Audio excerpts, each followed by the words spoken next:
Gentleman from Texas.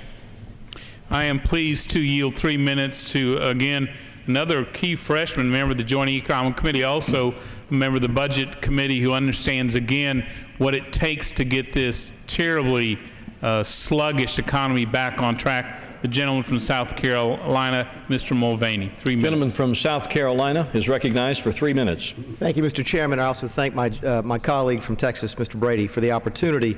There's so much we could talk about here tonight. And it is unfortunate we only have a few minutes to talk about each of these budgets. But one of the things that I heard the gentlelady from New York mention early in her presentation was that the budget that we've offered as a Republican Party is noteworthy mostly for its austerity. I would disagree with that. I think it's noteworthy mostly for the fact that it balances. It balances, does something the President's budget does not do, does something that I would expect the Democrat offering later on this evening does not do. It balances. It's a word that our colleagues across the aisle, Mr. Chairman, like to use from time to time. They want an approach that balances. I used to think that the word balance would actually mean that the budget would balance. They would have us believe that what it really means is they want to maybe sort of cut taxes, raise taxes and sort of cut spending. The truth of the matter is, though, that every single budget that they've offered has only increased taxes and increased spending. That's true of the President's budget, which we'll be taking up later this evening. I imagine it's true of Mr. Van Hollen's budget that we'll be taking up later this evening. And I think it's important to look at what would actually work. We're not the first country to go through this situation. And in fact, if you look at the other countries that have had debt crises like we are facing now, what you can see is that some of them have managed to get out of it. And they've managed to get out of it mostly by cutting spending. In fact, a ratio of roughly 7 to 1 on spending cuts versus tax increases is what actually works. And you can do better than this.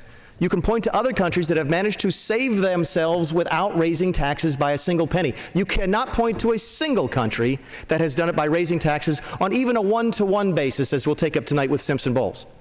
But again, the President's budget, the Democrat budget, doesn't even come close to this. We couldn't even put it on the graph because it both increases taxes and increases spending. Not even coming close to what has worked in every other developed nation that has tried to do exactly what we are trying to do with our budget tonight. Look, I spent a lot of time back home, and I know that folks back home might be willing under certain circumstances to pay more taxes. They might do that, for example, if they could trust us not to waste the money. They might be willing to do that if they could trust us to actually put the money towards the debt and the deficits. But we don't do that. What have we always given them, mostly for my colleagues across the aisle, but also for my party in past years? What have we always given them?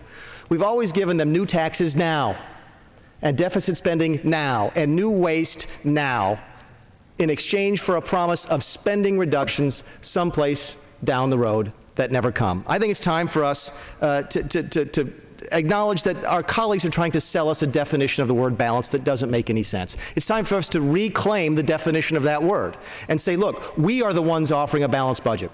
We are the ones who are offering a balanced approach. We are one of the ones that are offering a way to pay off the debt. I think it's a fair question to ask. The money that we borrowed yesterday, do we ever really intend to pay it back? The Ryan budget allows us a way to do that. The GOP budget allows us a way to do that. The President's budget never moves to surplus. The Van Hollen budget, may I have another 30 seconds, please, Mr. Chairman? Yield 30 seconds. Gentleman from South Carolina is recognized for an additional 30 seconds. The President's budget never goes to surplus. There's no plan offered by the Democrats to actually pay back the money that we are borrowing. It's time to put the word back to what it really means, which is spending less than we take in. And it's the Republican budget that offers that this evening. With that, I yield back the balance of my time. Thank you, Mr. Chairman. Gentlelady from New York. I yield myself as much time as I may consume. Gentlelady is recognized.